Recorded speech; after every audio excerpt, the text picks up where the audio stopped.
Thank you for staying with us. Hajia Mariam, if you look back at the history of Nigeria, since the very first coup, every successive government have given corruption as the reason for taking over from the one before it. It has been a major matter since our independence. Some people are saying that a way of dealing with this is to find a way of reducing it. And by that they mean the issue of leaving doors open for people to be able to carry out corrupt practices, that our systems need to be tinkered with so that these doors are not so wide open and avenues for corruption are reduced. What's your take?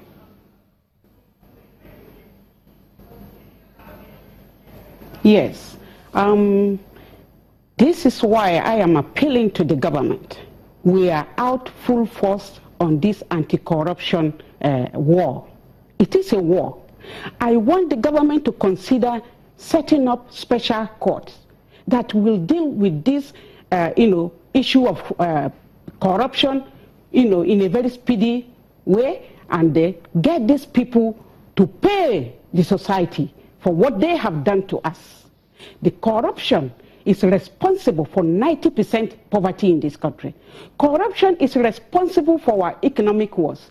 Corruption is responsible 90% for the terrorism and insecurity we are having in this country. Corruption is constantly killing the common man. Even though it's killing those who are also responsible for corruption, it is not our issue to look at that. I am asking the government to institute law, the whistleblower law, the special court that will serve and, specially focus on this anti-corruption war and to those issues that have something to do with anti-corruption, to ask the people to try them speedily and send them to jail so that we will never see them again. They will never see the day of light. They should give them a very severe punishment so that it will discourage others. Corruption, as you said, we have been talking about it, but we have not made example of those who have stolen our commonwealth. That is why people are encouraged. If you can win them, you join them. So, like the gentleman in the studio in Lagos has said, there are many good Nigerians. But it always turned out that these rogues, those who are heartless and stealing our money, they are always in the forefront. They win elections, they are turn out to be our leaders, and the first thing they do is to disarm us, the ordinary people, by disarming us economically, financially, so that we can't do anything, we can't fight them. So here is where we are telling you, I believe in the Senate president. I believe in his leadership, and I am begging him to. He has made promise in looking into open NAS.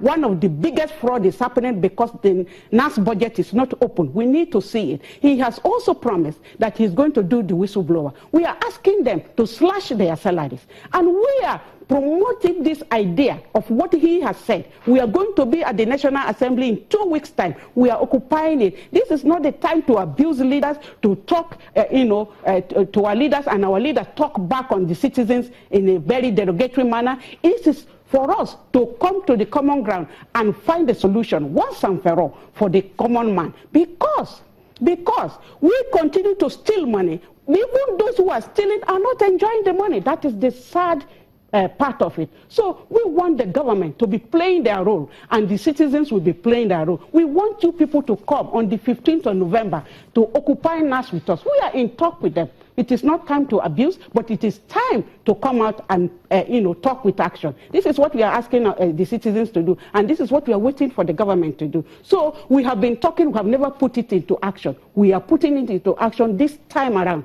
so that the president, what he came to do, he can achieve it. He has worked for this integrity over 70 years. It is not going to go down without achieving this. He's already here, and we should all come out and support him. Okay, let's move to Honorable Bami.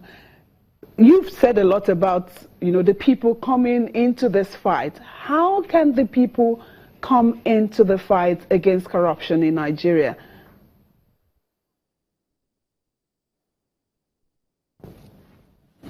Yeah. You see, the people can come into the fight against corruption because corruption starts even at the family level. You give your wife money to go to the market to buy some foodstuff, and she will carefully keep some aside. I think that is corruption. You send your boy to buy you something across the road, he makes sure he will keep some change, and so on and so forth. So in our own little ways, we must imbibe honesty.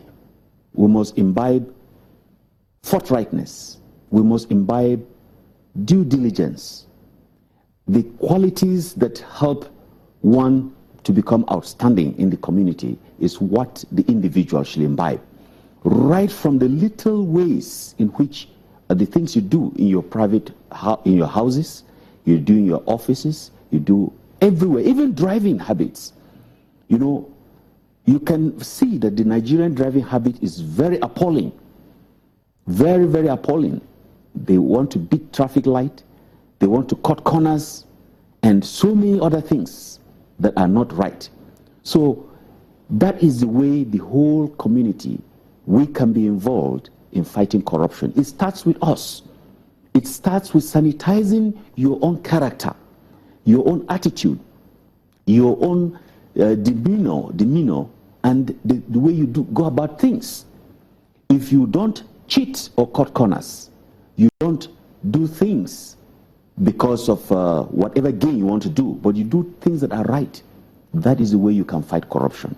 So the society, the people, we are all involved in fighting corruption, and when we are given positions of responsibility, if we have these characters imbibed in us, good qualities, then we will not be corrupt when we have been bestowed with positions of leadership. When you see money that is not yours, that is meant for the people, you will ensure that it goes right to the people.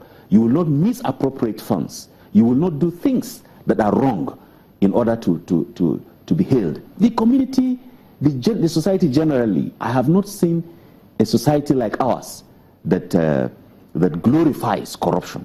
Nigeria glorifies it. It makes sure that if you get into a public office and you're not corrupt, they look at you as a fool. They look at you as somebody who doesn't know what he's doing.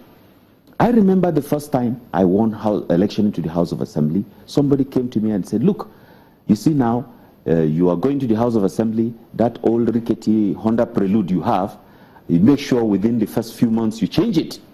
And we don't want to see you dressing the way you're dressing before. We want to see a change in your dressing, and so on. And I asked him, how do you expect me to get that? He said, I don't know, but wherever the money is, it's government money, you must make sure you do it. And those of us who voted you, you must make sure our lives change. Make sure we have vehicles to drive, and so on, and so many things. I looked at him and said, that is not the purpose for which I am going into the legislature. I'm going there to bring in a change. I have seen that the laws are mundane, the laws are so outdated, archaic. They need to be changed. And that is why I want to go there to promulgate laws that will change and affect the community. And let me tell you, and that's what I did. People will look at you that once you get into a position of authority, you have the right to steal government money and come and, change the lives of people that are close to you with money's ill-gotten wealth.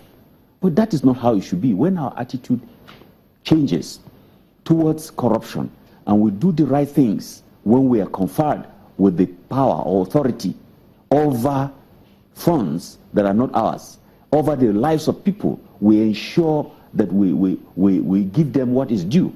Then that is how corruption can be fought to its end. Otherwise, whatever we're doing, and then the systems also, we must put in place a strategy. We must put in place systems that will help fight corruption in every ramification and make sure it works. The people that enforce the fight against corruption must be above board themselves. And then we will also ensure that in every little aspect of our lives, we stand to fight against corruption. All right. That is the way that we can ensure that as a community, as a society, as a people, that corruption is no longer part of us. Okay. Corruption is outdated. Corruption is because it doesn't benefit the generality of the people. So that is what I think. All right.